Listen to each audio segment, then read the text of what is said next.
Sessão plenária do Supremo Tribunal Federal, a partir de agora, ao vivo, direto do plenário. Esta sessão plenária do Supremo Tribunal Federal, e passo a palavra à senhora secretária para a leitura da ata da sessão anterior. Ata da 34ª sessão extraordinária, realizada em 28 de setembro de 2017. Presidência da senhora ministra Carmen Lúcia.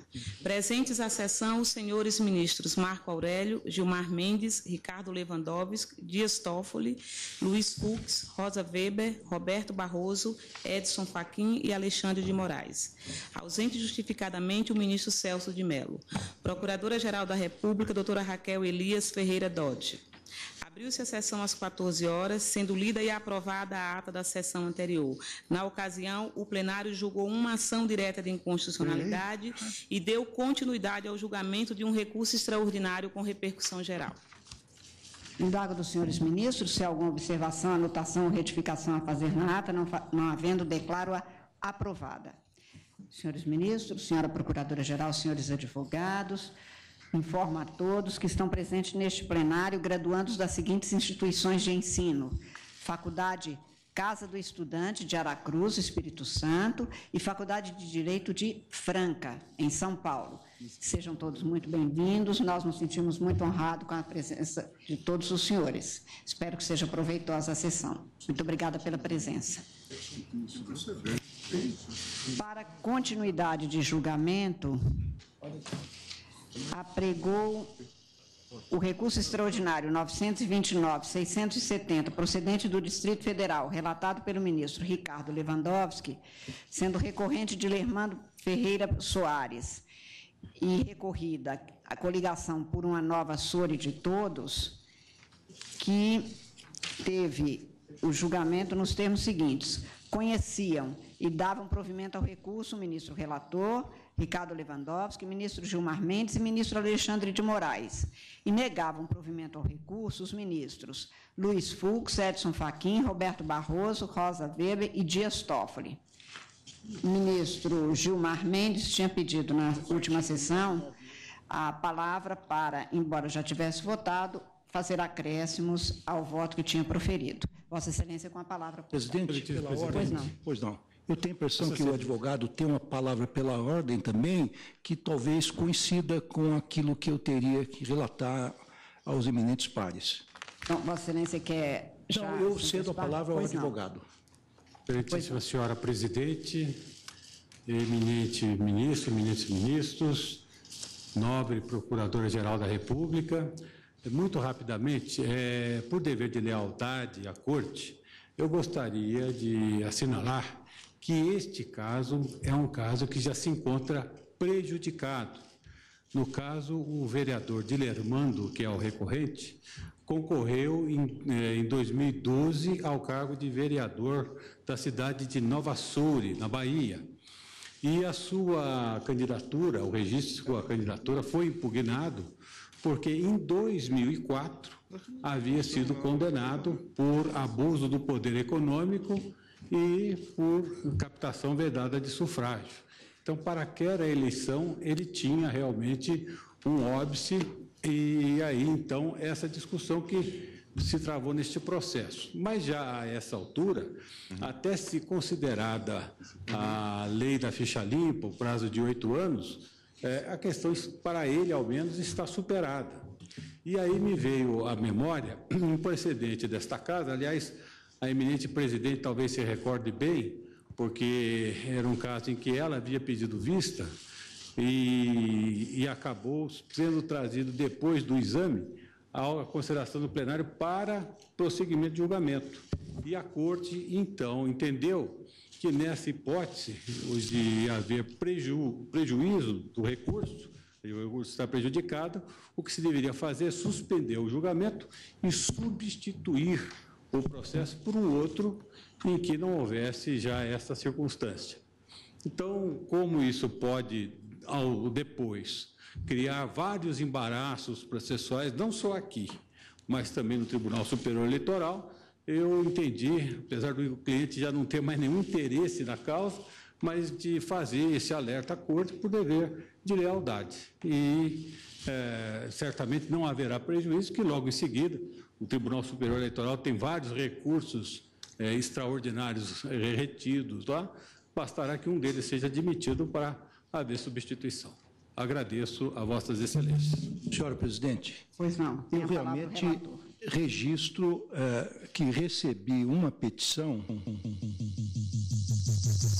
do recorrente em que Sua Excelência, o advogado, doutor José Eduardo Rangel de Alckmin, noticia que esse recurso está prejudicado porque dizia respeito a um mandato que se encerrou em 2012 e pede, em consequência, a desistência do recurso.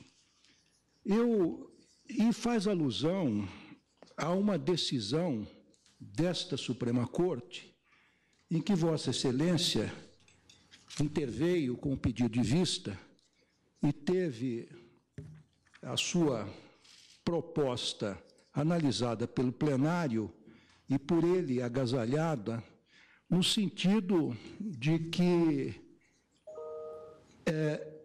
como o recorrido não foi reeleito, e esse é o caso que nós discutimos, eu cito Vossa Excelência, ipsis literis virgulisque, dizendo então que o recorrido não foi reeleito.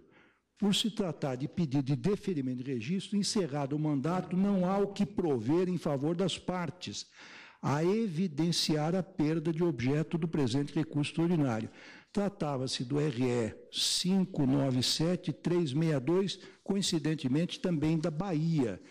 Depois, verificando a ata de julgamento, eu constatei que a intervenção de Vossa Excelência foi vencedora nesse sentido, e o tribunal concluiu da seguinte forma: por maioria, julgou prejudicado o recurso extraordinário nos termos do voto da ministra Carmen Lúcia, que redigirá o acórdão. Vencido o ministro Eros Grau, reajustou o voto proferido do ministro Dias Toffoli.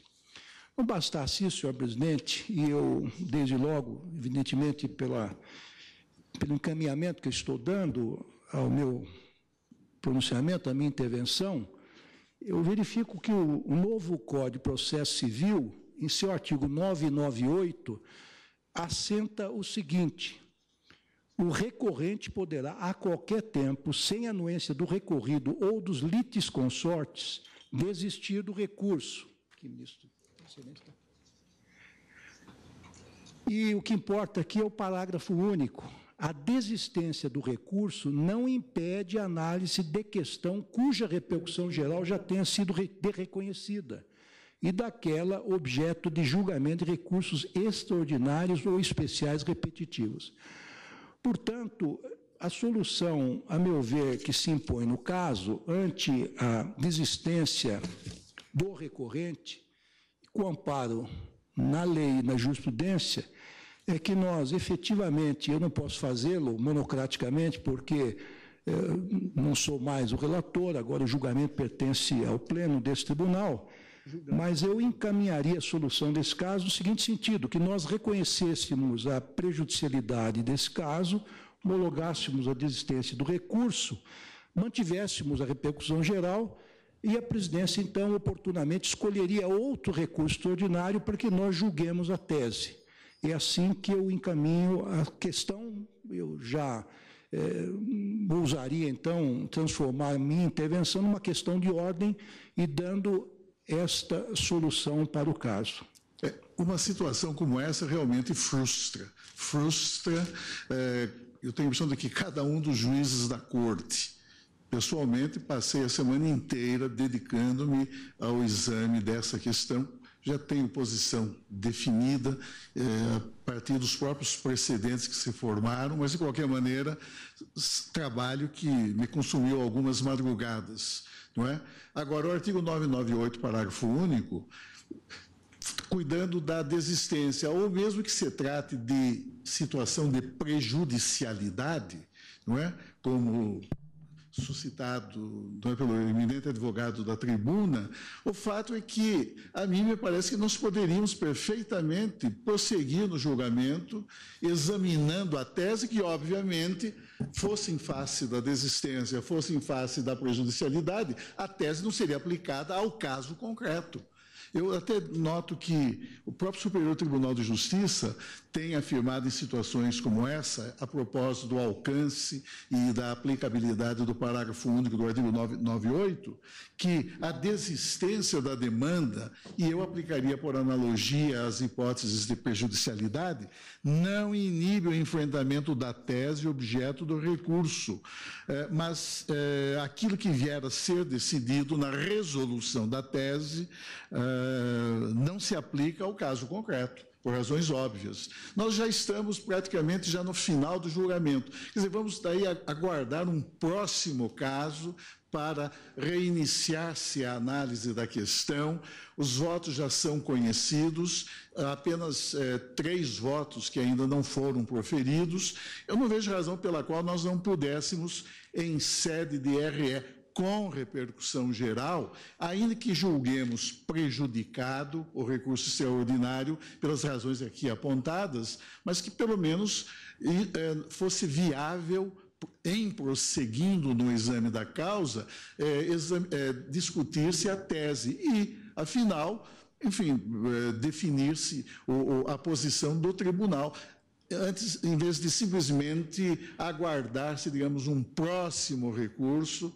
Certamente virá. Mas, de qualquer maneira, quer dizer, interrompe-se um julgamento por uma situação como essa, e a mim me parece que o novo Código de Processo Civil, sabiamente enfrentando essa situação, permite que, não obstante tendo havido a desistência do recurso ou em situação de prejudicialidade, que o tribunal continue no exame da tese que, obviamente, não terá aplicabilidade, não incidirá sobre o caso concreto em face dessa situação que ocorreu, ou da desistência ou da situação de prejudicialidade. Também lembraria, na esteira do que afirma Vossa Excelência, ministro Celso, que, além dessa jurisprudência, o caso que foi citado, de que fui relatora, relacionava-se a uma situação anterior, sem essa jurisprudência, que alguns tribunais, como o Superior Tribunal, já vem adotando, exatamente porque, neste caso, só não se terminou na sessão de quinta-feira esse julgamento sem essa arguição, exatamente em função do horário e da impossibilidade de continuarmos, porque o relator tinha um compromisso inadiável.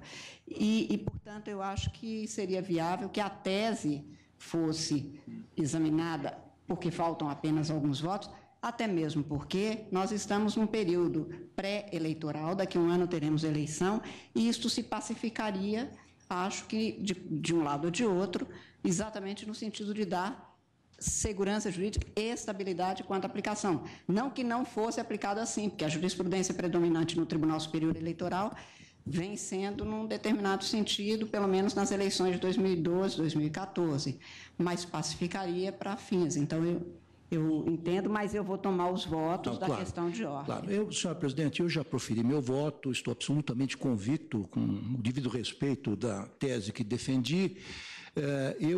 Se eventualmente minha tese não for vencedora nesse plenário, e tudo indica que não será, eu gostaria de assinalar que o grande problema que nós temos é que nós não estamos somente regulando situações para o futuro, senhora presidente, no que diz respeito ao registro das candidaturas para o próximo pleito, mas eu fui informado por vários representantes do parlamento que manifestaram sua intensa preocupação de que, se essa decisão for aplicada retroativamente, muitos prefeitos que estão em exercício, aliás, parece que são centenas deles, e muitos parlamentares que estão no exercício do cargo poderão perder este mandato. Então, se eventualmente nós caminharmos no sentido oposto da tese que eu estou defendendo, talvez devamos cogitar de uma modulação nesse sentido para que atinjamos apenas os próximos registros para o pleito de 2018. É apenas uma observação que faço, mas me curvo à decisão, evidentemente, não poderia deixar de ser, no egresso plenário, sobretudo depois dessa doutíssima intervenção de nosso decano. Pois não. Eu, então, quanto à questão de ordem, arguída pelo ministro relator e exposta de forma brilhante, como sempre, pelo nobre advogado. Ouço a questão de ordem quanto a prejudicado que seja o recurso extraordinário, a possibilidade ou não de prosseguimento, quanto à tese que vinha sendo discutida pelo reconhecimento da repercussão. Ministro Alexandre de Moraes. Boa tarde, presidente. Boa tarde a todos. Presidente, eu aqui faço uma diferenciação do artigo 998 do Código de Processo Civil entre a mera desistência, uma vez que, em relação à desistência, poderia, inclusive, existir, e obviamente não me refiro a esse caso, mas poderia existir por parte do recorrente a retirada do recurso, dependendo do curso do julgamento, mas eu faço a diferença em relação ao prejuízo dessa hipótese, porque aqui, em verdade, há uma prejudicialidade. Nós não teríamos mais um recurso extraordinário a ser julgado. Nós, com devido respeito às posições em contrário, nós estaríamos transformando o Instituto da Repercussão Geral, que é um caso concreto, com as características do caso concreto, e a partir dessas características, a análise dessas características e a fixação da tese, nós estaríamos transformando num controle abstrato, controle de uma tese, pela prejudicialidade, como foi dito da tribuna. Então, com essas rápidas considerações, eu peço vênia ao ministro Celso de Mello e acompanho o relator. Senhora presidente, apenas uma observação. Eu vejo da petição do eminente advogado que essa situação de prejudicialidade, na verdade, ter-se-ia consumada em 2012. Logo, quando se iniciou esse julgamento, seu recurso já estava prejudicado. Já estava prejudicado, no entanto, o eminente advogado disse que não se manifestou anteriormente, tendo em vista que, aspas, tais dados constam do processo, que seriam eles suficientes para evidenciar a ausência de interesse na continuidade da demanda, fecha aspas. Logo, nós começamos este julgamento com o recurso extraordinário já prejudicado. E, enfim, foram colhidos os votos, quer dizer, houve um envolvimento da Corte e mais, tendo em vista a própria natureza do Instituto da Repercussão Geral, culmina por objetivar as controvérsias em sede de recurso extraordinário, isso justificaria a própria razão de ser do parágrafo único do artigo 998 do novo Código de Processo Civil. Senhor presidente, pela ordem, Vossa Excelência. Se o Vossa Excelência me permite, o advogado gostaria de fazer um esclarecimento e, na sequência, eu ouço Vossa Excelência. O que ocorre, eminente ministro Celso de Mello, é que esse é o registro da eleição de 2012, em que o parlamentar foi eleito, e ele exerceu o mandato de 2013 até 2016.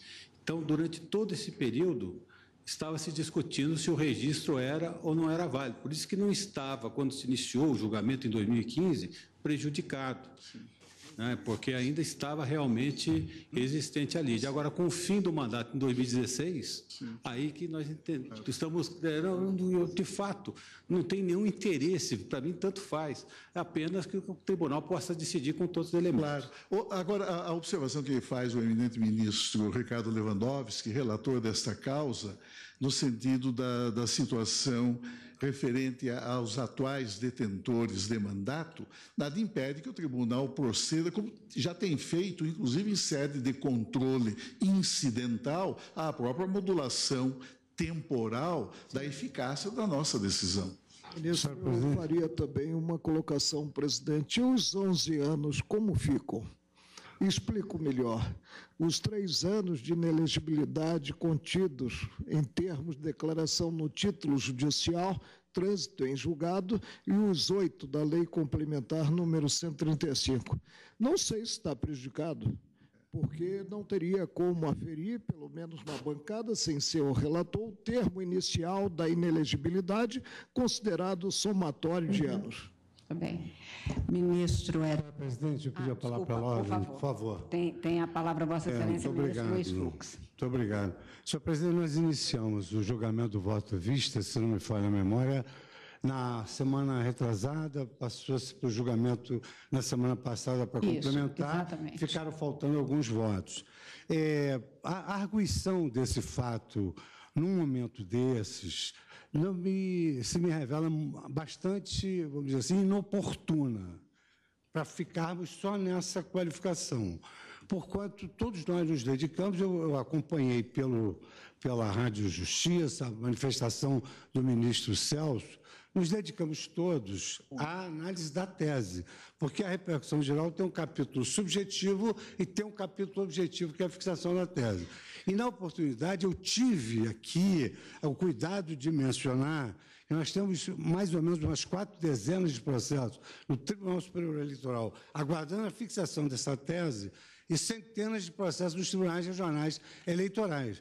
O processo foi afetado, não foi erigido nenhum obstáculo ao seu julgamento, o julgamento já começou, de sorte que essa paralisação anômala, ela seria algo assim absolutamente inusitado, talvez até depois da criação da figura da repercussão geral. Absolutamente inoportuna essa suspensão do julgamento. E eu assim o faço na qualidade de vistor, tive vista, me dediquei profundamente ao estudo, iniciei meu voto vista e nada foi negado.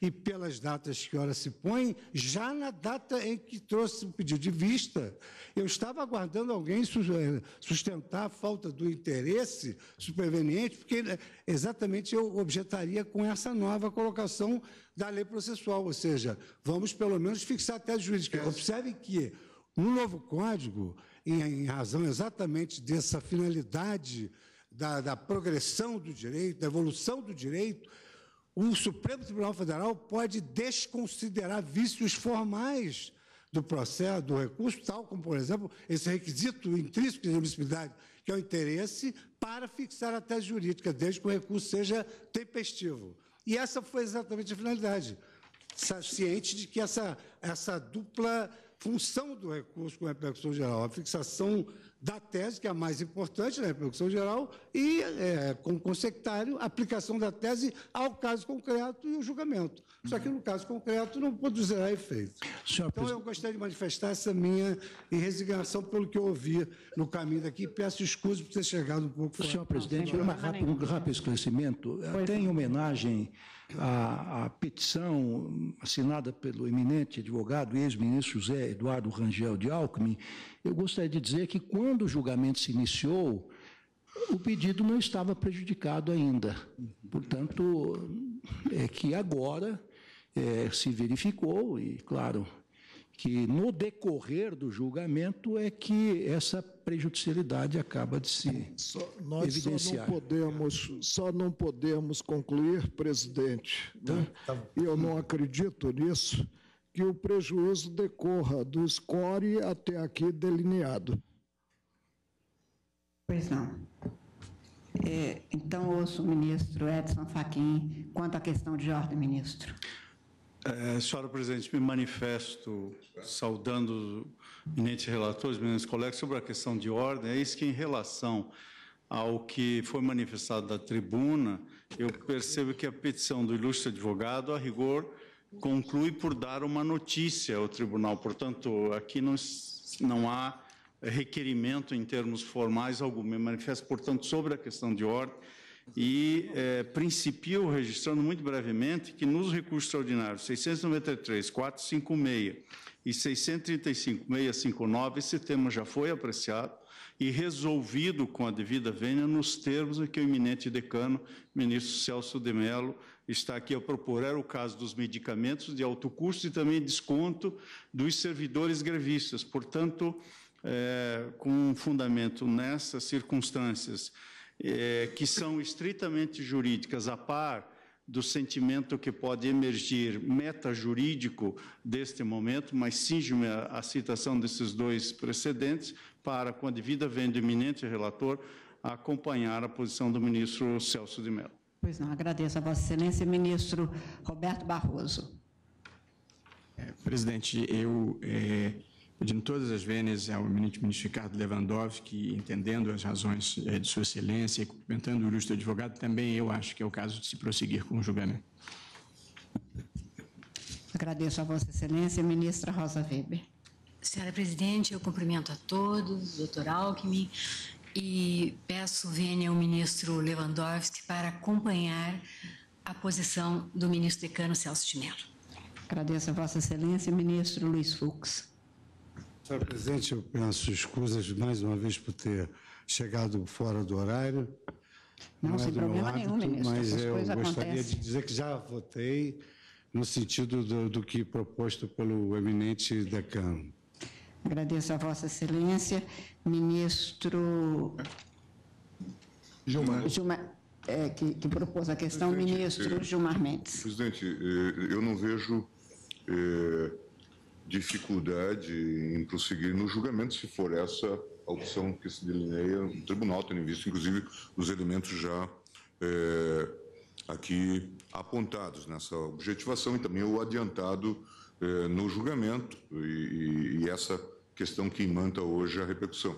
Mas eu vou acompanhar o ministro Lewandowski, tendo em vista que Sua Excelência trouxe um precedente, inclusive um precedente da lavra da relatoria de Vossa Excelência, no sentido da prejudicialidade e da indicação de substituição. Pois não. Ministro Marco Aurélio. Presidente, retomo o tema porque não fiquei convencido de ter sido a melhor decisão do plenário quando concluiu que o vocábulo, a expressão a qualquer tempo, estaria a significar também a possibilidade de existência do recurso já iniciado o julgamento. As partes não dispõem dos votos proferidos e documentados nos anais do tribunal. Então, em primeiro lugar, eu não admito a desistência do recurso iniciado o julgamento. Estou sendo coerente não com o colegiado, mas comigo mesmo. O colegiado já disse, e disse por honestidade intelectual, o colegiado concluiu de forma diversa, potencializando numa interpretação, a meu ver, gramatical, o que se continha antes no artigo 501 do Código de Processo Civil, hoje se contém no artigo 998. Mas há mais. Aventei a possibilidade de se ter aí o prejuízo do recurso, tendo em conta o score, e o fiz sem maledicência, porque o ilustre advogado, muito embora seja o defensor técnico e não a parte, né, merece toda a consideração possível, né? Não vejo o prejuízo do recurso, mesmo, e aqui eu assento que o mal já foi menor em relação ao recorrente, porque ele pôde tomar posse como vereador e pôde exercer o mandato, né? Porque se teve a declaração, e isso deve constar do título impugnado mediante o extraordinário, de inelegibilidade por 8 anos, que somados aqueles 3, eu não sei aí se houve ou não compensação, né? Os 3 constantes do julgamento anterior, que transitou em julgado, né? Alcançaria o todo de 11 anos. Né? Continua ele inelegível? Não posso definir. Agora, de qualquer forma, vencido nessas 2 matérias, porque não admito a desistência do recurso iniciado o julgamento com os votos proferidos e também não vislumbro o prejuízo, tendo em conta o objeto, a inelegibilidade, devo observar, porque não consigo enxergar conflito com a Constituição Federal para declará-lo inconstitucional, o parágrafo único do artigo 998 do Código de Processo Civil, a revelar que a desistência do recurso, e aí eu diria que também o prejuízo, não impede, porque a razão de ser a mesma, não impede a análise de questão cuja repercussão geral já tenha sido reconhecida e daquela objeto de julgamento de recursos extraordinários ou especiais repetitivos. Ou seja, o Código como que transforma o processo subjetivo, com essa regra do parágrafo único do artigo 998, em processo objetivo. onde vamos decidir, não um caso concreto, mas em tese, ou seja, vamos eleger uma tese sobre a matéria de fundo do próprio recurso. Por isso, acompanho vencido quanto à possibilidade de desistência e vencido também quanto ao prejuízo, eu acompanho a proposta do ministro Celso de Mello no sentido de continuemos, né? Eu, por exemplo, não perdi madrugadas, mas fiz anotações durante as discussões e disse, inclusive, na sessão anterior, considerada a maioria existente, eu disse e exclamei, onde vamos parar, né? E a segurança jurídica, a meu ver, ela deixa de existir no cenário nacional e deixa de existir considerada a dicção daquele que tem a obrigação de preservá-la, porque ela está como garantia fundamental, a meu ver, na Constituição Federal, que é o Supremo. Pois não. Ministro Celso de Mello. Pois não, então, com a antecipação por Vossa Excelência, eu, a despeito de ter sido citado um precedente meu, no caso, teria sido apresentado, eu trouxe para verificada uma situação específica, e nem tenho o caso aqui em mãos, propor a substituição, que não foi o caso. Neste caso, esse caso foi objeto de pedido de vista, houve continuidade do julgamento. Nós temos hoje a interpretação da nova legislação processual civil do artigo 998, exatamente no sentido que foi aqui afirmado pelo ministro Decano e seguido por alguns dos senhores ministros, e já uma jurisprudência a partir da vigência desse novo código, por exemplo, quanto a outros casos em que, pela relevância da tese, e principalmente neste caso, pela circunstância de termos chegado onde chegamos, faltando apenas alguns votos, sem que isto, hora nenhuma, tivesse sido arguído, nem sequer aventado, eu estou acompanhando com as vinhas do ministro relator e do ministro Alexandre de Moraes, que o acompanhou, eu também no sentido... E do ministro Gilmar Mendes, no sentido da divergência iniciada pelo ministro Celso de Mello. E, neste sentido, proclamo, quanto à questão de ordem, o Supremo Tribunal Federal resolveu a questão de ordem no sentido proposto pelo ministro Celso de Mello para o prosseguimento, a despeito do prejuízo alegado quanto ao caso concreto, para, tendo sido reconhecida a repercussão geral, persistir no julgamento para o exame do caso e da tese, especialmente da tese, prosseguindo, portanto, com a palavra ao ministro Gilmar Mendes, que, então, passa, a despeito de já ter tido voto, mas para a complementação que Vossa Excelência alega. É que esse julgamento já se alonga, na verdade, há muito tempo. Acho que o pedido de vista durou mais de 2 anos, né? Então, nós estamos aí com bastante tempo. E houve, inclusive, além das vistas, nós tivemos que interromper algumas vezes, postergar a sessão por outros casos. Presidente, só para conferir, também para esclarecer o colegiado, o ministro Gilmar pode me auxiliar nisso. A informação que nós temos é que lá no Superior, no TSE, nas eleições de 2012, 2014, 2016, essa foi a tese utilizada, porque eu noto uma preocupação de modulação. Então, só para trazer essa informação objetiva, que a tese, que, se não me falha a memória, foi fixada na presidência de Vossa Excelência lá, não me lembro se era presidente, Vossa Excelência, 2012, 2014, 2016, a jurisprudência divergente foi adotada. Aplicação. Mas eu acho que nós temos que terminar. Pode ocorrer que muitos mandatos não foram impugnados, muitos registros também não foram impugnados. O que nós temos hoje, e a informação que me foi transmitida, é que há centenas e centenas de mandatários nessa circunstância. E nós vamos criar um caos político. Eu mesmo fui relator de um caso que tem essa mescla do senador Cunha Lima, em que o tribunal proveu o recurso. Acho que vários casos também no tribunal.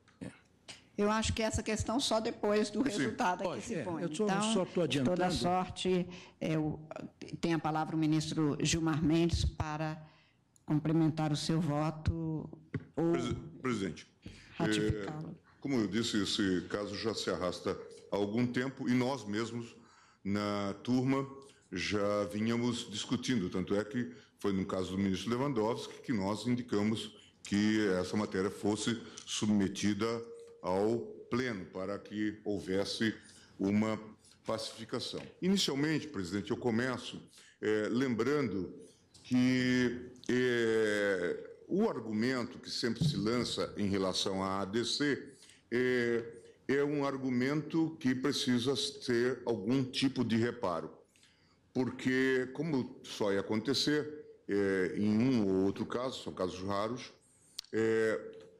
aqui se faz um pedido em relação à lei como um todo. Como nós sabemos, e eu participei desde o início do construto que levou à ADC, já naquela formulação inicial, a ADCOM, a ADC número 1, participei, na verdade, da redação da emenda constitucional, que foi a emenda 3, num projeto de relatoria do então senador e hoje saudoso Roberto Campos. A construção que se fez à época, a partir da doutrina alemã, é de que era necessário haver controvérsia sobre o tema.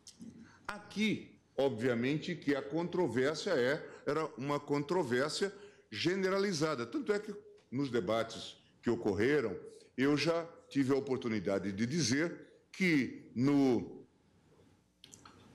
TSE, que muitas peculiaridades ficaram a salvo do exame da Corte. Por exemplo, a questão da renúncia, quando houvesse processo para perda de mandato. Nós tivemos um caso, salvo engano, do Paraná, em que um deputado renunciou ao mandato para evitar a perda do mandato, porque ele era acusado de um crime sexual. E depois foi absolvido, negado o fato. E nós reconhecemos essa peculiaridade, porque, de fato, não fazia sentido simplesmente fazer tábula rasa. Portanto, os fatos são muito mais ricos e exigem, portanto, um posicionamento. Então, aqui vamos assumir, até para o futuro, que, a rigor, esta ação não preenchia os requisitos tais como nós pensamos. Por quê? Porque não havia controvérsia sobre cada um dos dispositivos. E, claro, todos já reconheceram que a lei ela foi escrita numa língua muito próxima do português, mas não foi escrita em português. Ela poderia ter sido escrita, inclusive, pelo Dr. Cláudio Fonteles, presidente. Porque ela foi mal escrita. Cheia de problemas. Cheia de problemas. Por exemplo, a questão do duplo grau de jurisdição. Vossa Excelência participou desse julgamento no TSE. O colegiado do júri é o órgão colegiado para esses fins ou não? É uma pergunta que não estava contemplada no texto. Vossa Excelência me permite? Julgamento em única e última instância. Isto. Julgamento em única e última instância. Portanto, o texto foi feito por gente que ignorava português e direito. Nós já fizemos um cálculo. A partir do trânsito em julgado, contam-se 8 anos. Mas conta-se 8 anos a partir da decisão definitiva do colegiado. Então, são 8 anos, mais 8 anos, mais 8 anos. Nós podemos chegar aqui, segundo o que já se fez no eleitoral, a 30 anos. 30 anos de inelegibilidade. Pena mais elevada do que a do homicídio. É esta a lei de que se cuida. Mas vamos ficar no ponto. Vamos tratar. E aí vamos tratar do tema que nos tem ocupado. E é engraçado como nós vamos produzindo esquizofrenia jurisprudencial. Ainda no mês passado, nós discutíamos aqui a segurança jurídica. Segurança jurídica dos acordos de Joesley e a Procuradoria-Geral. E dizíamos, não pode haver revogação. Isso é cláusula pétrea. É fundamental isso. Os acordos celebrados entre a doutora Tortman e o Marcelo Massaranduba Miller têm que ser eternizados. E falávamos em segurança jurídica numa situação muito atípica. Agora, segurança jurídica, neste caso, não vale. Embora com trânsito em julgado. Por quê? Porque não é sanção. Quem disse que não é sanção? Que norma é essa? Mas vamos dizer que não seja sanção. É uma clara restrição a direito, feita retrospectivamente. Isto é inequívoco. Basta ler Teoria Geral do Direito, dos direitos fundamentais. Não é sanção, é o quê? Não é um regime jurídico. Regime de quê? Pode se aplicar retroativamente? O sujeito é condenado com a fixação, judicialmente, com a fixação de um grau de inelegibilidade, inclusive no que diz respeito à multa. E aí se diz, não, agora o legislador pode, à sua discrição, elevar isto para um prazo maior. Em nome do quê? Da moralidade.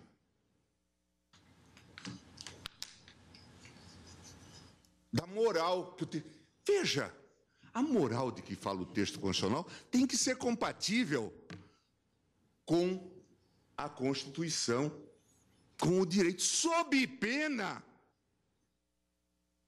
de nós estarmos criando um modelo de direito alternativo, um direito achado na rua, aquilo que o meu amigo português chamou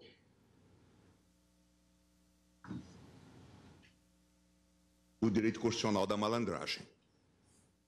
Não é disso que se cuida, é preciso ter segurança. Se se pode alterar o prazo de 3 para 8, para 10, por que não para 15? Por que não eternizar? E se diz, não, mas isso não transita em julgado. Como que não transita em julgado? Porque se não estivesse da sentença também se aplicaria. E daí? E daí? Quer dizer, era o prazo que estava estabelecido. Este caso, a rigor, é um daqueles casos exemplares, no qual não se tem dúvida, pode decidir o que quiser, mas se sabe que se está fazendo uma injustiça. Está se fazendo populismo constitucional. E eu não acredito, não valorizo essas falas no sentido, agora eu estou defendendo a moralidade. Em geral, o moralismo é o sepulcro da moralidade e da moral. Está cheio de falsos moralistas por aí. Muitas vezes não resistem a um exame. Santos de pés de barro. Portanto, não venha com esse tipo de argumento. Mas vamos lá. Ao tema. O que aconteceu no caso? Nas eleições de 2004, este sujeito foi condenado em sentença judicial, já estamos vendo que está superado, ao prazo de 3 anos de inelegibilidade. Isso ficou claro no voto de Vossa Excelência, ministro. Portanto, o prazo exauriu-se em 2007. Em 2008, o então candidato pediu o registro da candidatura deferido pela Justiça Eleitoral e alcançou a vaga de suplente de vereador do município de Nova Açúcar, Bahia. A referida ação direta não decidiu todos os temas envolvendo a aplicação em concreto da lei da ficha limpa, mas apenas questões em abstrato da lei, como a retroatividade mínima da lei e a questão da presunção de inocência. Aqui houve um outro dado muito curioso. É que o tribunal, ministra Rosa, disse, ao julgar os RS, antes da ADC, que a lei não se aplicava sequer às eleições de 2010, por conta do princípio da anualidade. E aí, agora, nós vamos afirmar que se aplica retroativamente. É decorar frade de pedra. É decorar frade de pedra. E dizer, não, mas nós estamos fazendo isso porque não é sanção. É interessante. Que direito é esse que pode ser restringido à disposição do legislador? Quer dizer, onde estão as lições que nós aprendemos, e lições sérias de gente responsável, sobre o núcleo essencial do direito? Um dos direitos mais... Este direito pode ser banalizado em nome do quê? Da moralidade. Ora, vamos ler autores sérios e vamos tratar do tema com a devida seriedade. O que está se fazendo? E essa é a grande ameaça. Veja, esses textos já é móvel por si só. Pode-se chegar a 30 anos de inelegibilidade. E agora se diz mais... Se o legislador, porque nós vamos estar dando ao legislador, a maioria eventual, o poder de simplesmente acabar. Assim como se fez. Veja que aqui, eu vou entrar num outro ponto, que está na Convenção Europeia, na Convenção Interamericana de Direitos Humanos, mas aqui o que se faz, se permitiu que o sujeito fosse excluído de uma associação e, com isso, ele ficasse inelegível. É esta a lei de que se trata. Felizmente, ministra Rosa, a exclusão do Internacional, do Grêmio, do Santos, não chegou a isso. Mas poderia ter chegado. Exclusão de uma sociedade. A exclusão da advocacia ou do Conselho de Contabilidade. A esse ponto se chegou. A construção desta lei no Congresso permitiu que se falasse que a questão das renúncias era para tirar candidatos que tinham renunciado naquele período. Casuística, que nós, inclusive, aqui acabamos por reparar ao mandar aplicar o princípio da anterioridade. Mas era essa a concepção, e nós estamos estimulando a uma maioria a fazer isso. Em nome do quê? Do princípio da moralidade. Quer dizer, aonde que fica o trânsito em julgado? Veja que a própria legislação estabelece a prescrição. Porque com isso nós podemos dizer, então, os crimes tais ficam imprescritíveis. E podemos fazê-lo por lei? Não. É esse o nosso entendimento. Mas na inelegibilidade nós poderemos fazer. Porque é isso que resulta, ao fim e ao cabo. Sempre que o legislador quiser, poderá estender o prazo e apanhar fatos. Quanto a apanhar fatos do passado, nenhuma dúvida. Não é essa a discussão. Para efeitos no futuro. Dizer que alguém que cometeu crime sexual não possa ter tutela, curatela, guarda, é compreensível. Ou que alguém que cometeu crime falimentar não possa exercer determinadas atividades. Absurdo. Mas para o futuro. Provavelmente não teria condições de pedir para... Não afeta. Veja, é uma restrição brutal. Chamem isso do que quiser. Não é sanção. E nem por isso não está imune à ideia da anterioridade. Mas vamos lá. De fato, a ADC 29, por exemplo, não decidiu se o tribunal do júri é ou não órgão colegiado para fins de inelegibilidade. Se toda condenação por doação acima do limite legal gera a inelegibilidade da linha P, se a linha L exige a presença cumulativa ou não de dano ao erário e enriquecimento ilícito, como eu disse, essa lei ela foi escrita numa língua próxima do português, para incidência da norma.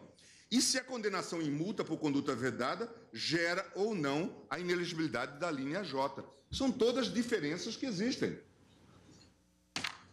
Registro passagem do voto do ministro Joaquim Barbosa, deixando claro que o tribunal não enfrentou a questão da retroatividade máxima.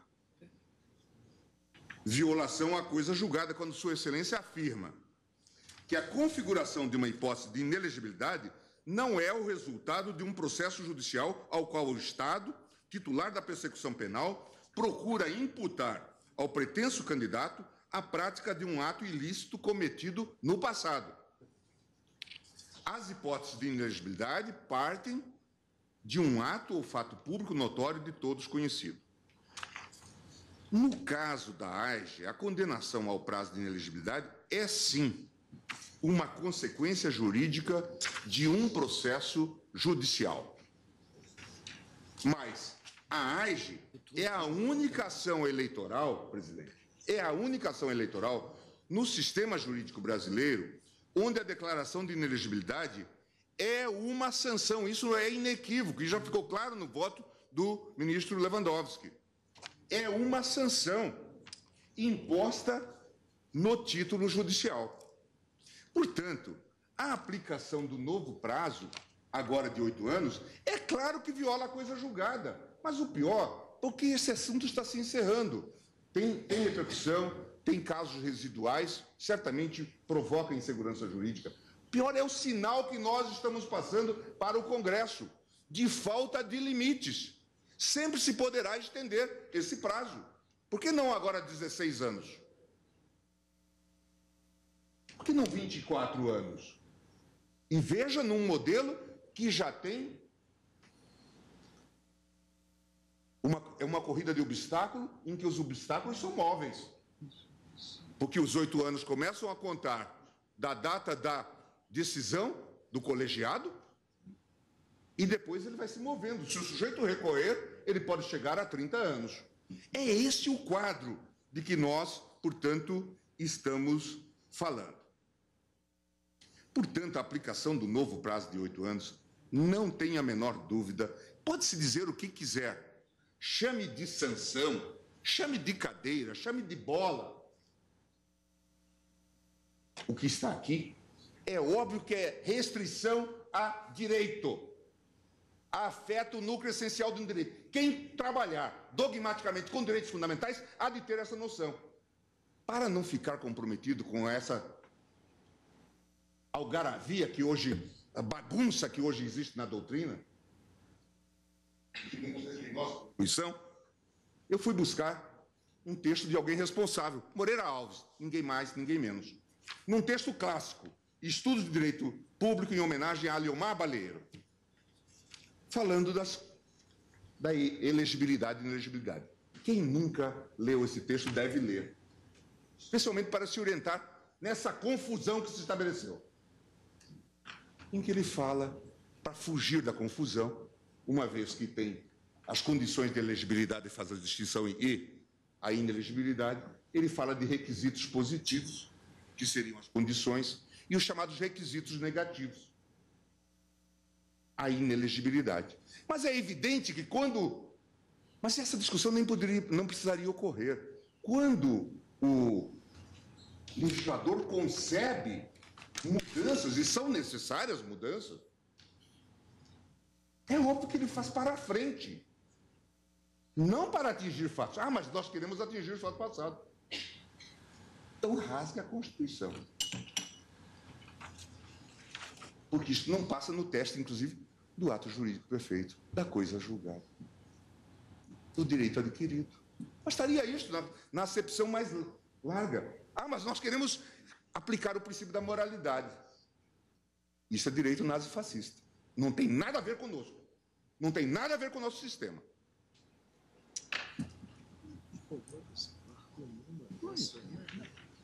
Suposto novo requisito da inelegibilidade. Violação ao princípio geral do ne bis in idem. Aqui nós temos o quê? O mesmo fato. Condenação por abuso.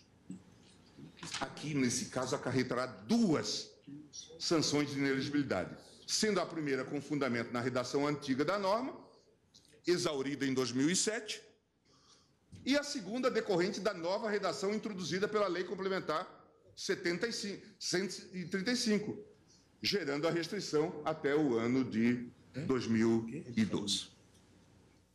Eu passo, presidente, a parte quase final do meu voto para lembrar o seguinte.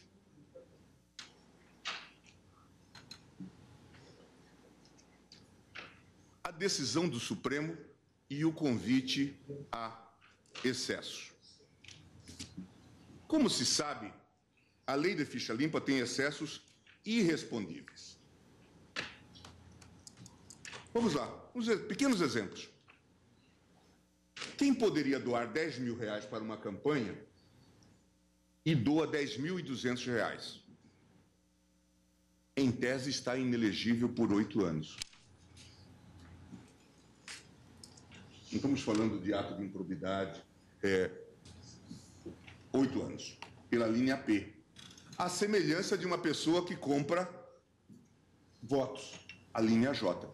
Se tivesse discernimento, é claro que se aplicaria aqui o princípio da proporcionalidade. Contagem do prazo da linha E, condenação criminal. Decisão colegiada até o trânsito. 10 anos de inelegibilidade, é a primeira contagem. Trânsito até o cumprimento da pena. 10 anos de suspensão de direitos políticos. Após o cumprimento da pena, mais 8 anos de inelegibilidade. Portanto, a decisão do Supremo será uma carta branca para que maiorias momentâneas aumentem os excessos da lei da ficha limpa, como alargar novamente o prazo de inelegibilidade dos que foram condenados em AGE, passando agora de 8 para 16 anos, o que, no caso concreto, restringiria o recorrido de participar do pleito municipal de 2020, considerando a sua condenação de 2004. Então, vejam que é esse o retrato. Já não tem aplicação ao caso, mas essa é a consequência, e por isso nós temos que discutir o tema.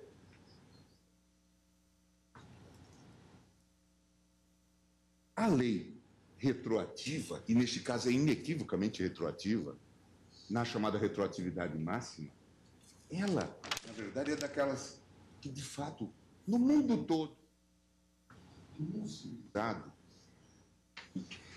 no mundo que não pratica o direito alternativo, é tida como a proibição da lei retroativa é tida como aplicação natural do direito. Não precisa, às vezes, estar escrito. Veja, como apanhar fato de 2004 e dizer que uma lei de 2010 vai poder estender esse prazo?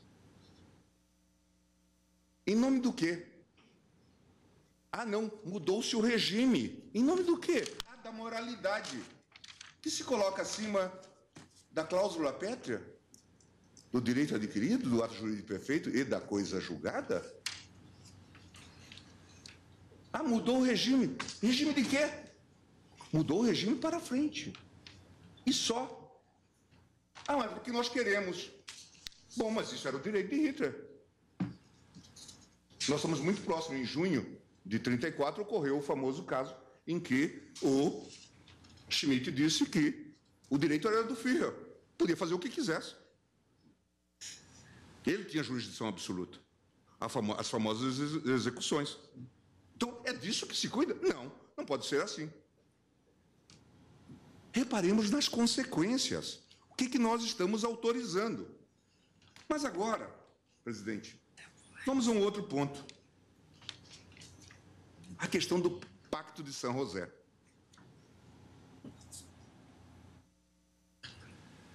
É evidente que a construção que se está fazendo não tem nenhuma compossibilidade com o próprio Pacto de São José. O Pacto Internacional sobre Direitos Civis e Políticos e o Pacto de São José estabelece que o direito a ser eleito é um direito humano. Não precisava escrever, isso é óbvio. E não venha dizer que é um direito menor, que pode ser a toda hora relativizado pelo legislador, porque nenhum direito fundamental. É bom que a gente volte a alguma leitura de alguma dogmática de direitos fundamentais. Temos que parar com essa retórica balofa e estudar coisas sérias, para não cometermos desatinos. Restringir. Direito político é sagrado, é direito fundamental na sua essência. Nós já o dissemos, estão cobertos por cláusula pétrea. E aí nós dizemos, o legislador pode fazer tudo. Se o legislador pode fazer tudo, então não é direito fundamental. Não vincula o legislador. Mas vamos lá. O Pacto de São José vai além para estabelecer limites ao limite de restrição de tal direito.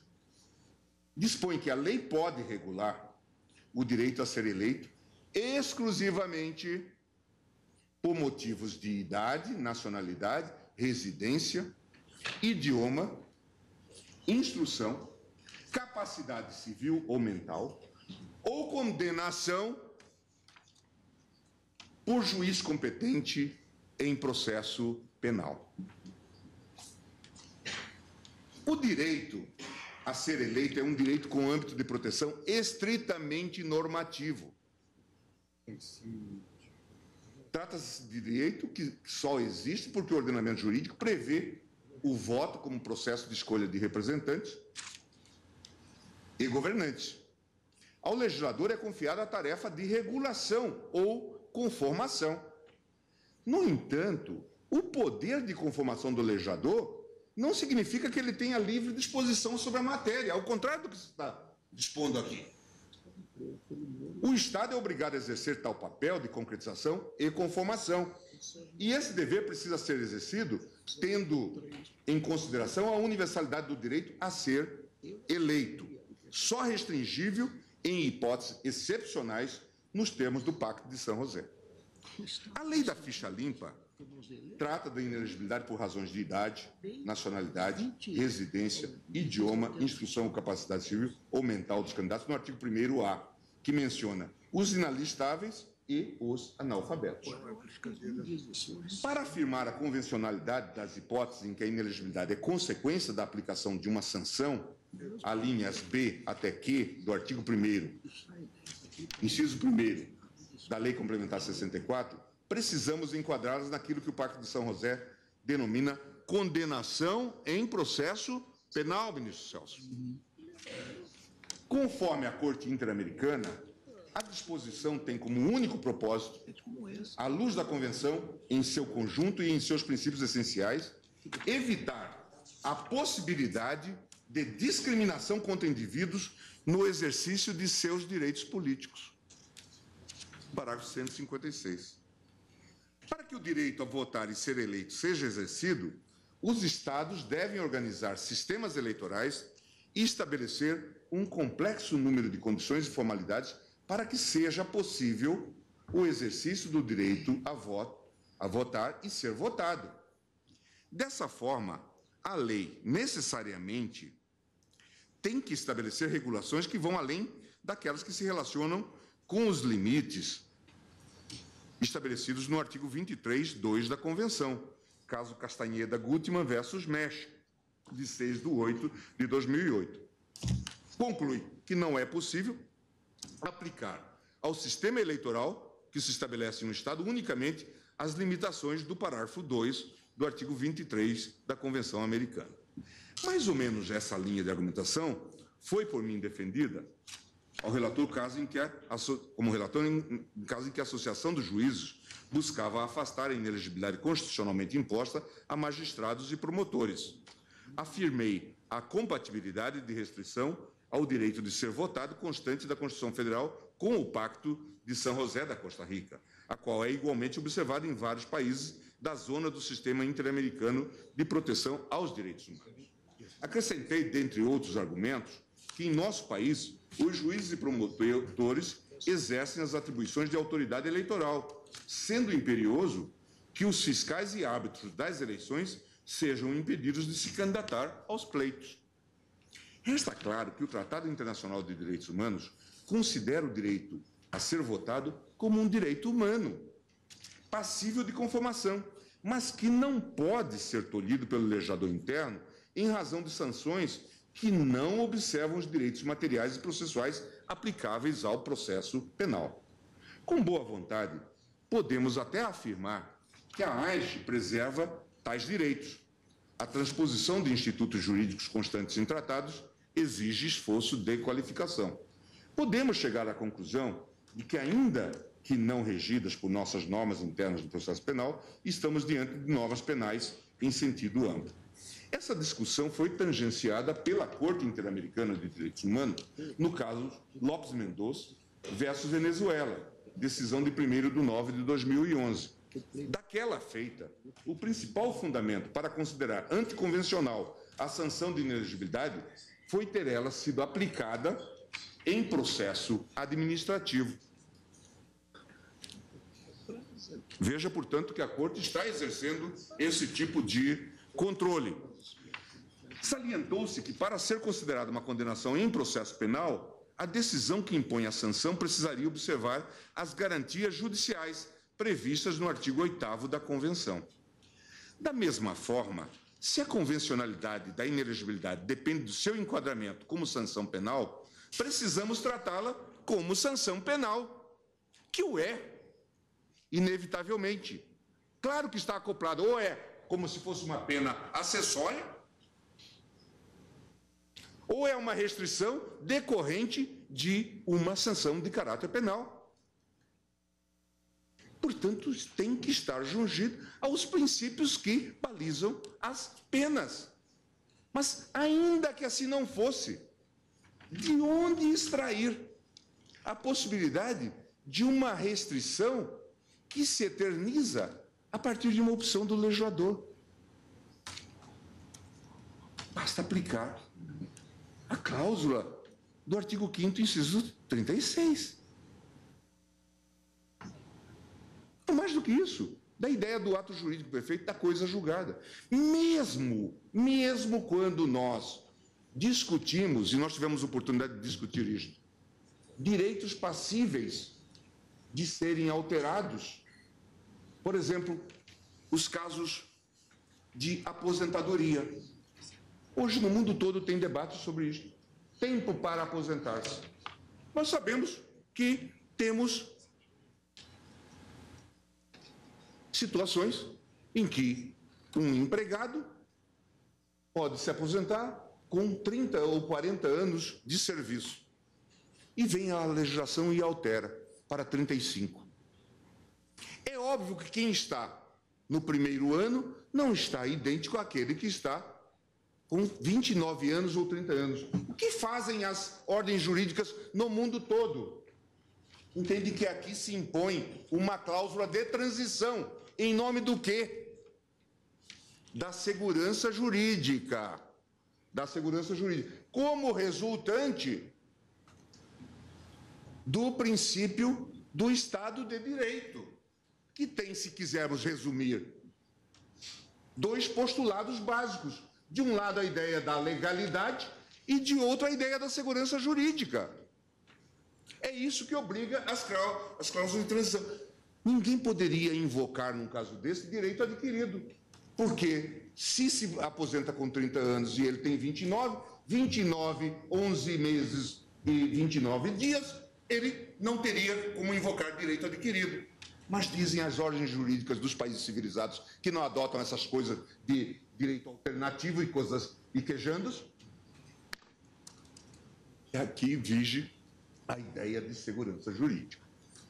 Mas aqui nós estamos dizendo que se pode simplesmente, a partir de um título judicial, o que diz que a inelegibilidade é de 3 anos, estender para 8, e estender para 16, e estender para 24. Porque o legislador tudo pode.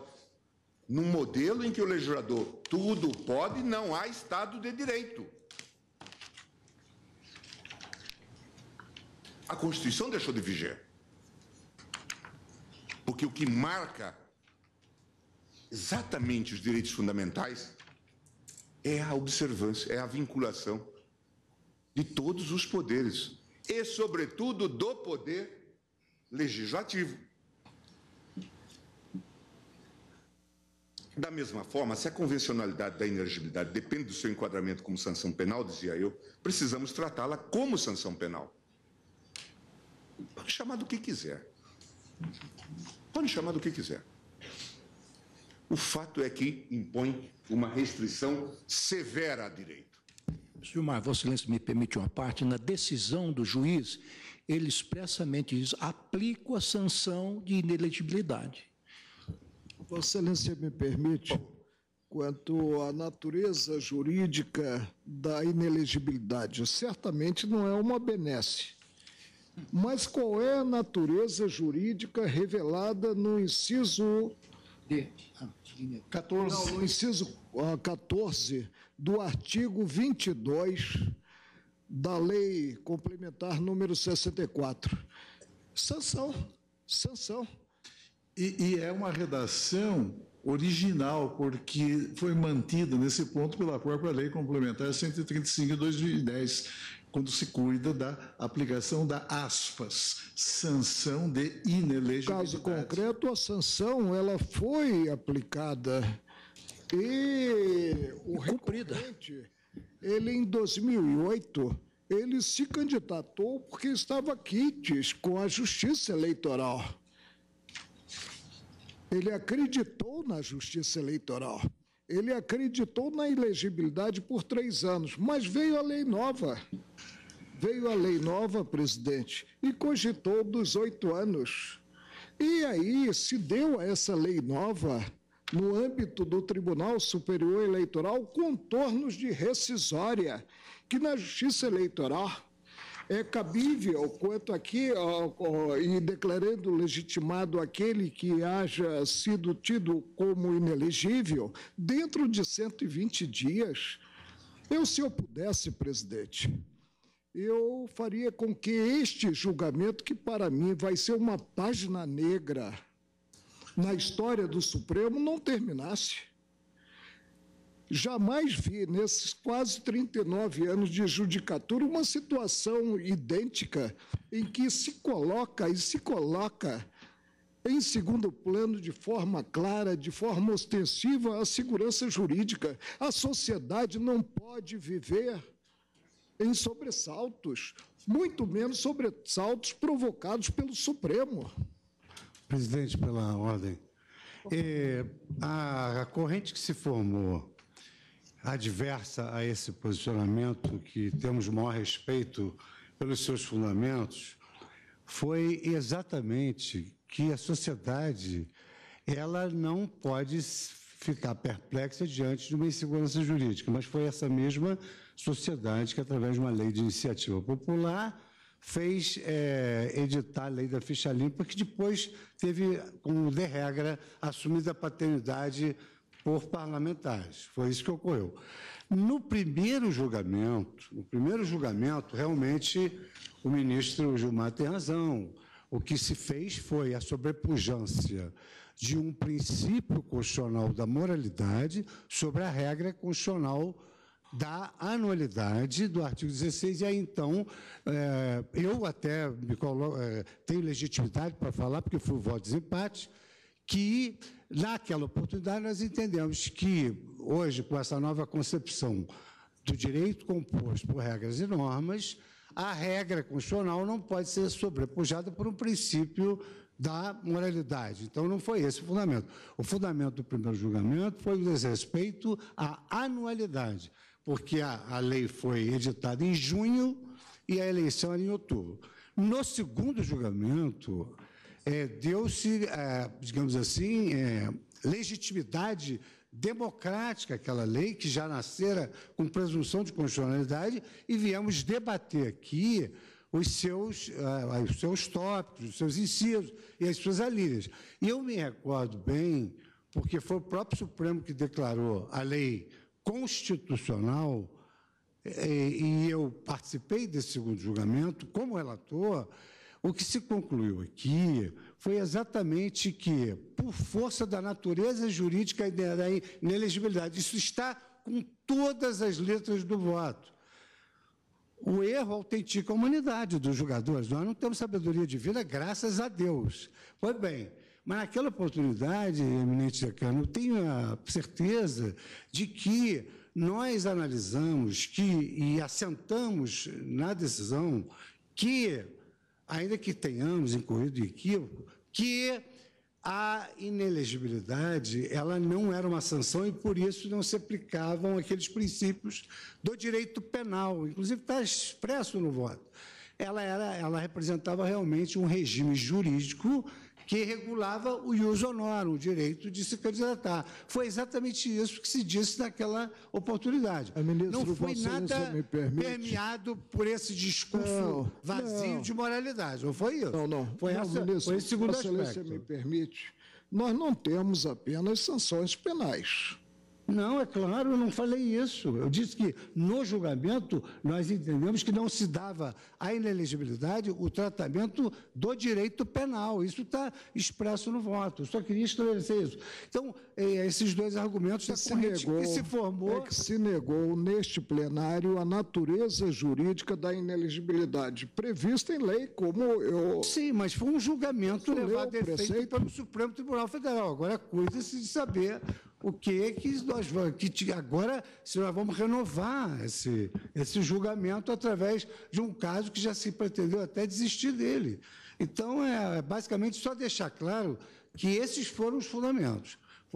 Essa questão da natureza sancionatória, ela foi analisada... Retroação da lei, para mim, é o fim em termos de Estado democrático de direito, a não ser a penal, quando mais benéfica ao réu.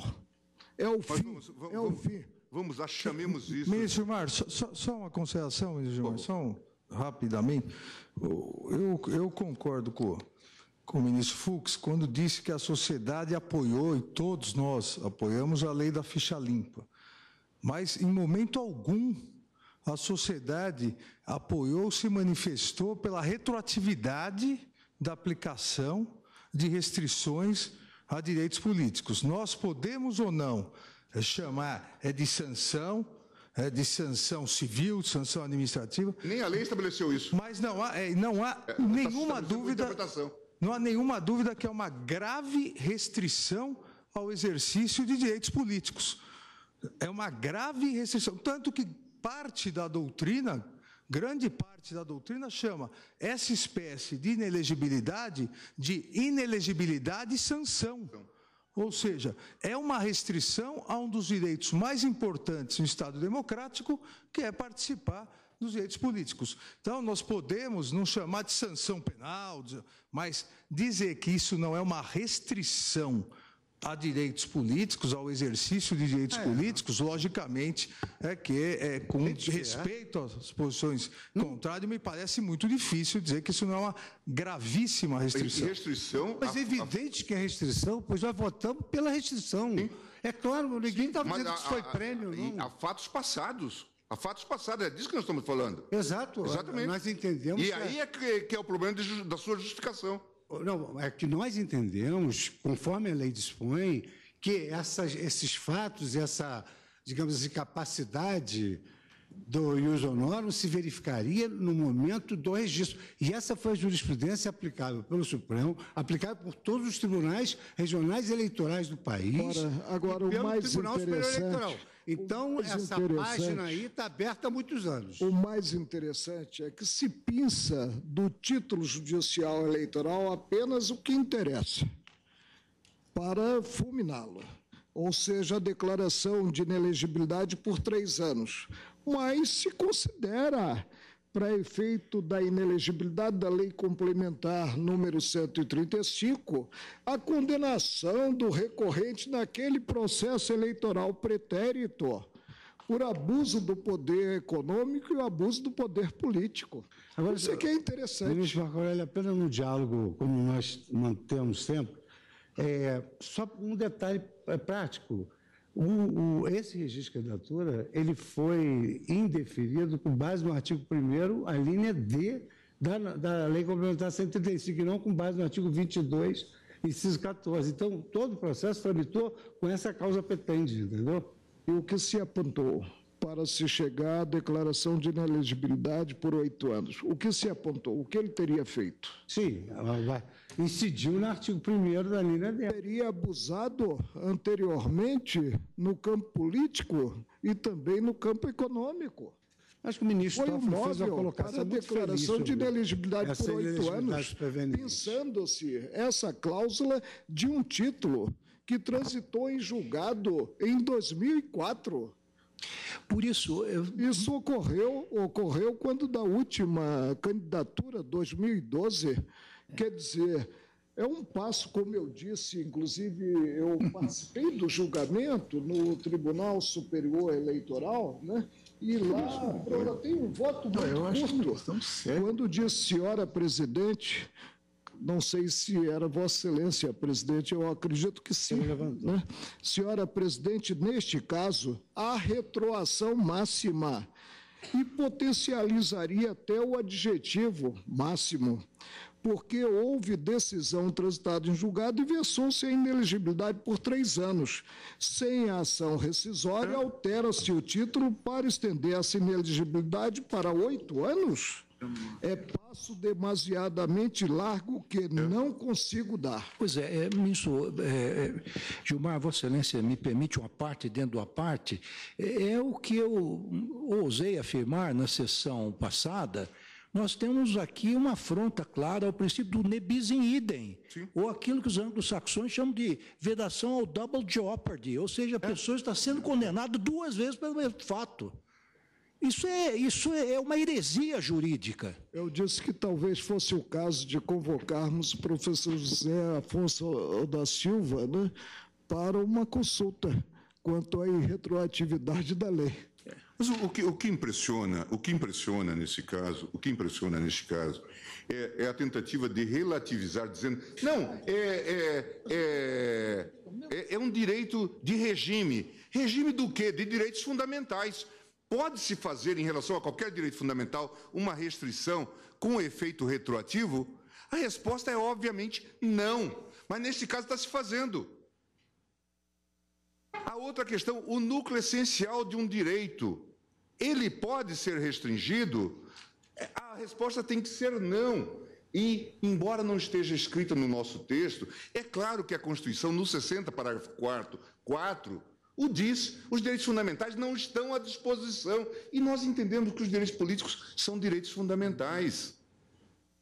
Já o dissemos quando se tratou de tentar banalizar ou afastar o artigo 16. Mediante emenda constitucional, dizendo que todo esse núcleo está protegido. Então, o que nós estamos fazendo aqui? Estamos realmente, veja, e não estamos discutindo a aplicação da lei, que tem muitos problemas, como eu disse, doravante, ou a partir de 2010. Aqui é que ela apanha fatos no passado e atribui efeitos no passado. Isto nada mais é do que aquilo que o nosso mestre, sempre bem lembrado, Moreira Alves, dizia, citando José Carlos de Mato Peixoto, no curso de Direito Romano. Ele dizia, quanto à retroatividade, entretanto, algumas leis afastam-se excepcionalmente dessa regra e retrocedem no tempo, alcançando fatos pretéritos ou os seus efeitos. Tais leis chamam-se retroativas. Moreira Alves citando Matos Peixoto. Mas a força retroativa da lei não tem sempre a mesma intensidade. Desse ponto de vista, distingue-se em direito civil, dizia Matos Peixoto, citado por Moreira Alves, 3 graus de retroatividade máxima, média e mínima. Dá-se a retroatividade máxima, também chamada restituitória, quando a lei nova abrange a coisa julgada. Parece que foi escrito para cá. Atinge agora para a causa. Sentença irrecorrível. Ou os fatos jurídicos consumados. Matos Peixoto, em direito romano. Está nesse caso, por exemplo, a lei canônica que aboliu a usura e obrigava o credor solvável a restituir ao devedor, aos seus herdeiros, ou na falta deste aos pobres, os juros já recebidos. Também o era a lei francesa de 12 de Brumário, do ano 2, 3 de novembro de 1793, que admitiu esses naturais a sucessão paterna e materna em igualdade de condições com os filhos legítimos desde 14 de julho de 1789, data em que, segundo as leis revolucionárias da época, esse direito deveria ser reconhecido. A retroatividade operava radicalmente no passado, até a data referida, refazendo mesmo as partilhas definitivamente julgadas. Então, aqui, independentemente do que nós venhamos a fundamentar e a dizer, então vamos assumir que estamos, sim, julgando e admitindo que a lei, e veja, não foi a lei que determinou, esse é o maior constrangimento para esta corte, é a nossa interpretação. Quando passou, não passou de perceber, não havia lei complementar. Porque não é a lei, porque a lei poderia ter feito claramente, como diz, e aí nós diríamos que ela é inconstitucional. Nós é que estamos dizendo via interpretação. Esse é o maior constrangimento, porque é a violação do direito natural. E em nome do quê? Qual é o fundamento? É possível regular um direito fundamental, seja ele o que for, e dar-lhe consequências, repercutir, fazer com que isso repercuta no passado. É o que nós estamos fazendo aqui. Então, eu caminho para o final, presidente, dizendo o seguinte: não nos interessa aqui o princípio da anterioridade da cominação da sanção penal, previsto no artigo 9 do Pacto de São José da Costa Rica. Tampouco se pode impor pena mais grave que a aplicável no momento da perpetração do delito. Por outro lado, se não entendemos a inelegibilidade das alíneas B até Q do artigo 1º1 da Lei Complementar como pena ou sanção de caráter penal, essas alíneas serão anticonvencionais, violarão o Pacto de São José, por estarem fora das hipóteses em que o legislador pode deixar de reconhecer o direito humano de ser eleito. Estamos realmente diante de grandes dificuldades. Ou a inelegibilidade tem características de pena e é inconstitucional a aplicação retroativa da lei que a prevê, ou não é uma pena e é anticonvencional, portanto viola o Pacto de São José como um todo. Até porque, como claramente deixa no pacto, deixa evidente o pacto, somente pode haver restrições, afora aquelas técnicas ligadas à nacionalidade, domicílio, essas de caráter penal. Recordo que afirmamos que os tratados de direitos humanos estão acima da legislação infraconstitucional interna. Caso conhecido de todos aqui, o RE 466343, da relatoria do ministro Peluso, o RE 349703, da relatoria do ministro Ilmar Galvão, redator para o acórdão, julgado em 3/12/2008.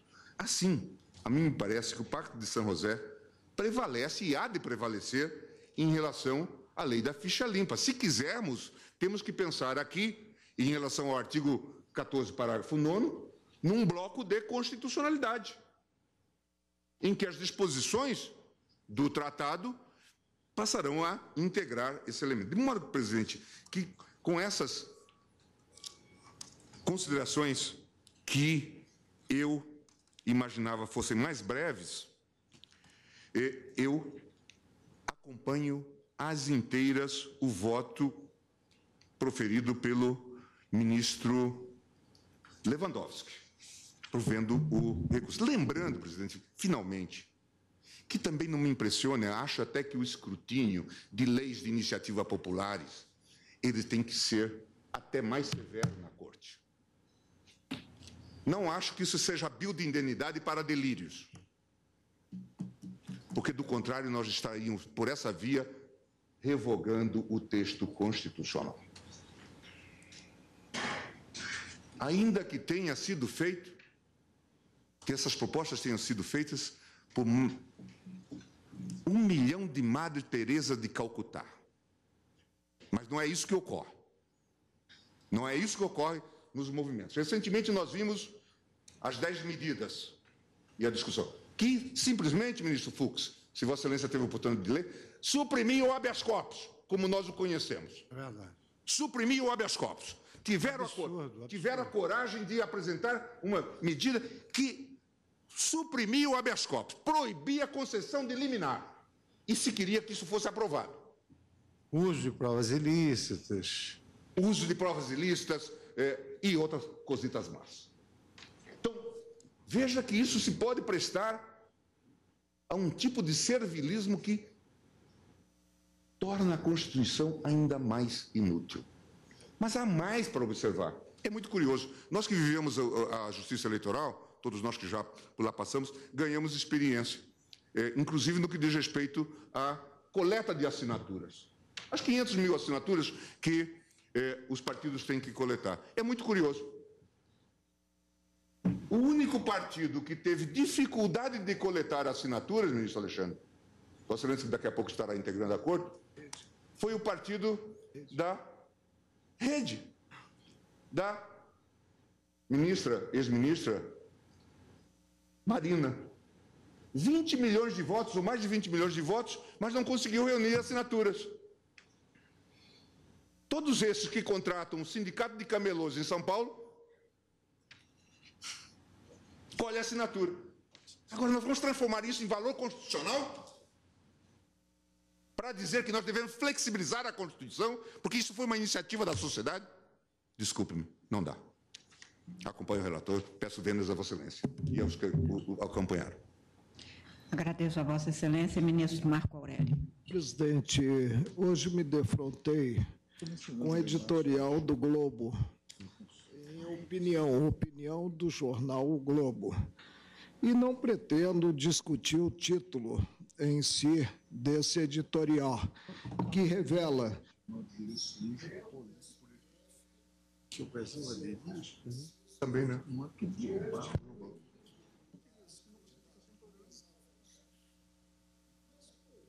Isso já para frente já é grave, né? Melhor assim. Mas pelo menos você está respeitando. Mas para trás. Tá ligada? Técnico, para verificar, por gentileza. Não, deixa. Senão não grava. Mas colhi, presidente. Estava dizendo que me defrontei hoje, compulsando o STF na mídia, e compulso sempre ao tomar café pela manhã, com o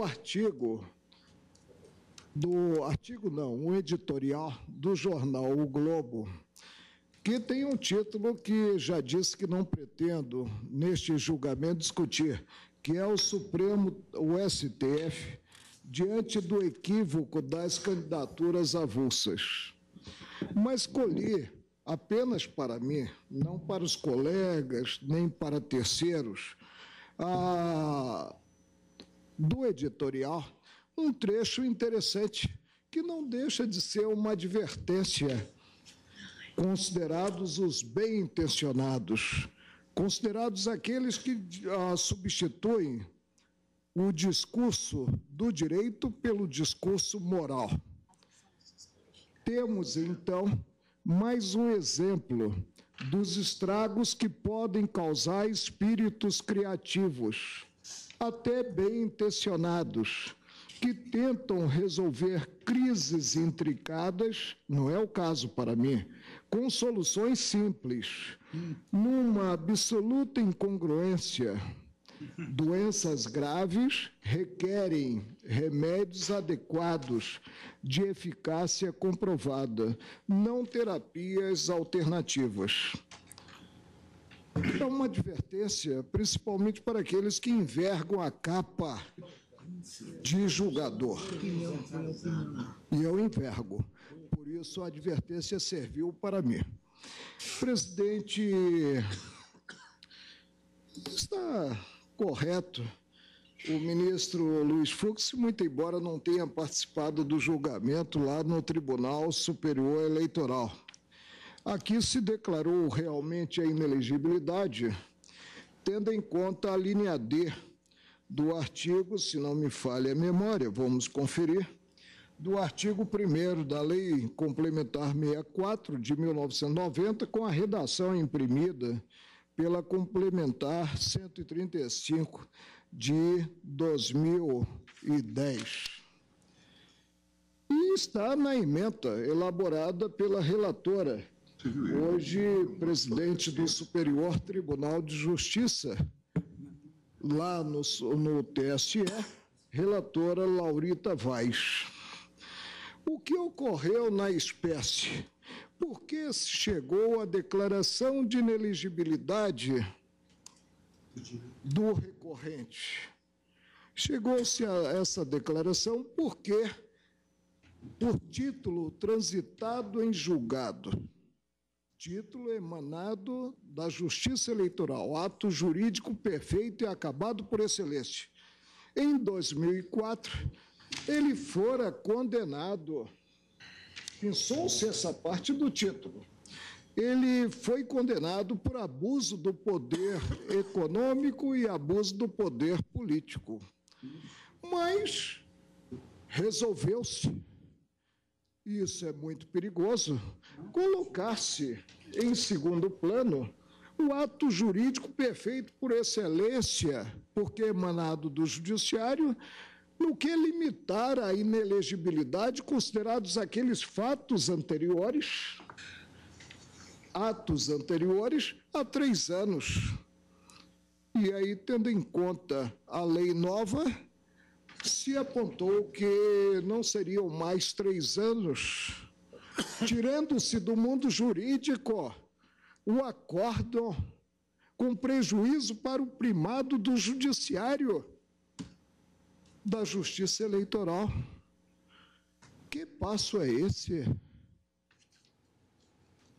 O presidente disse ao votar no agravo regimental, no recurso especial eleitoral no TSE, que o caso estaria a retratar retroação máxima da lei nova, da lei complementar número 135 de 2010. Por quê? Porque não se considerou apenas os atos e fatos anteriores a 2004, quando transitou em julgado aquela decisão anterior da Justiça Eleitoral, mas deu-se à lei nova contornos de rescisória passados tantos anos, porque ela foi promulgada em 2010 para rescindir, prolatando-se como que uma outra decisão, aquela anterior, que vessara a inelegibilidade por 3 anos. E aí se disse que não, que a inelegibilidade com a lei posterior aos atos e fatos, que são de 2004, anteriores a 2004, a inelegibilidade não seria mais de 3 anos, mas sim de 8 anos. A questão é muito séria, presidente, porque inaugura, mediante a voz do Supremo, da maioria até aqui formada de 5 anos, o vale todo, que não se coaduna com o Estado democrático de direito, com uma democracia, gerando uma insegurança maior. A pretexto de dizer-se que não houve sanção quando a própria lei versa que a natureza jurídica da inelegibilidade é sanção, mas sim simples apreciação de uma condição de elegibilidade, não ter sido condenado por abuso do poder econômico ou político, se aplicou aqueles atos e fatos pretéritos, desconhecendo-se o julgamento verificado no âmbito da Justiça Eleitoral, se aplicou a cláusula alusiva ao tempo de inelegibilidade da lei nova. Em 2008, apresentou-se, depois de condenado em 2004, consideradas as eleições de 2004, apresentou-se o recorrente candidato e foi a própria Justiça Eleitoral que assentou que ele poderia concorrer, que não pesava contra ele qualquer inelegibilidade. Deferiu-lhe o registro, mas quando ele buscou um novo registro tentando a reeleição, apontou-se que não. Apontou-se que tudo estaria apagado, inclusive a coisa julgada, e que aquela condenação pretérita por abuso do poder econômico, abuso político, poderia ser considerada abstraída do todo que seria o título judicial eleitoral para assentar-se a inelegibilidade por 8 anos. Isso não é retroação da lei? O que será, então, retroação da lei? Não sei, presidente. E digo, presidente, jamais me defrontei com uma situação jurídica tão constrangedora para o Supremo como essa. O que ocorrerá, considerados os demais patamares do Judiciário, a partir da nossa decisão? É o que eu digo, tudo que fazemos neste colegiado repercute nos demais ramos do Judiciário, repercute junto à sociedade. Se não se tem aqui uma surpresa de gradação a mais não poder, em termos de observância do pronunciamento do Judiciário Eleitoral ocorrido e transitado em julgado em 2004, em termos de observância do básico da segurança jurídica, que é a irretroatividade da lei. A lei é sempre editada de forma prospectiva em termos de efeito. O que se tem, então? Um critério de plantão inaugurado pelo Supremo? Aprendi desde cedo que o exemplo vem de cima. Não podemos, por melhor que seja a intenção sob o ângulo moral, por maior que seja a busca de correção de rumos, simplesmente colocar em segundo plano o ordenamento jurídico. E este julgamento está sendo acompanhado pela comunidade jurídica. A comunidade acadêmica está de olho neste julgamento. José Afonso da Silva deve estar imaginando: será que claudiquei tanto quando eu disse que a lei é editada para viger prospectivamente? E agora o Supremo vem e diz que não, que a lei complementar número 135, tendo em conta o objetivo por ela visado, se aplica de forma retroativa.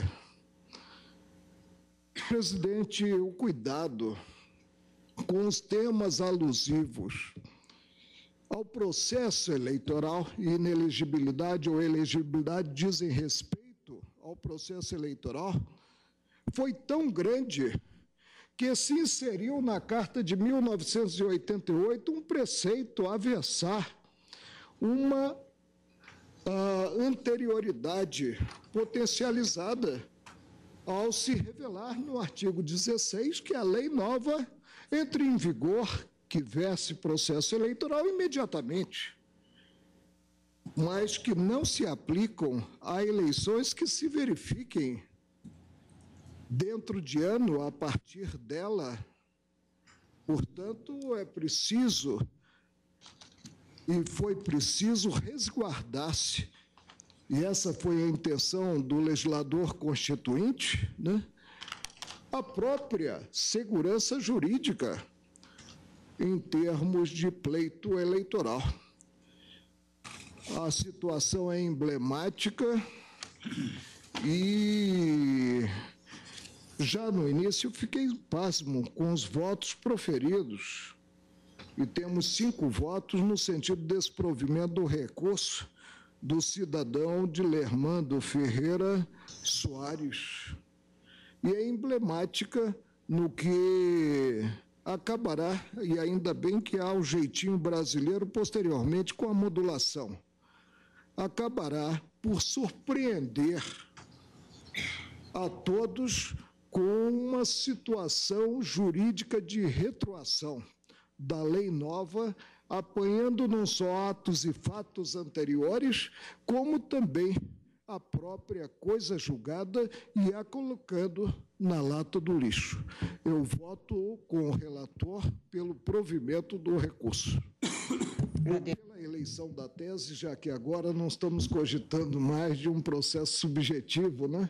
Mais de um processo objetivo, a eleição da tese, de que, no caso, não se pode cogitar, por melhor que seja a intenção, da retroação da Lei Complementar 135/2010. Agradeço a Vossa Excelência. Eu proporia, se o ministro Celso de Mello estivesse de acordo, em face do horário, que fizéssemos o intervalo regimental e, no retorno, voltaríamos com o voto do ministro Celso de Mello. Está suspensa a sessão pelo período regimental. Agradeço a compreensão de todos. Que é?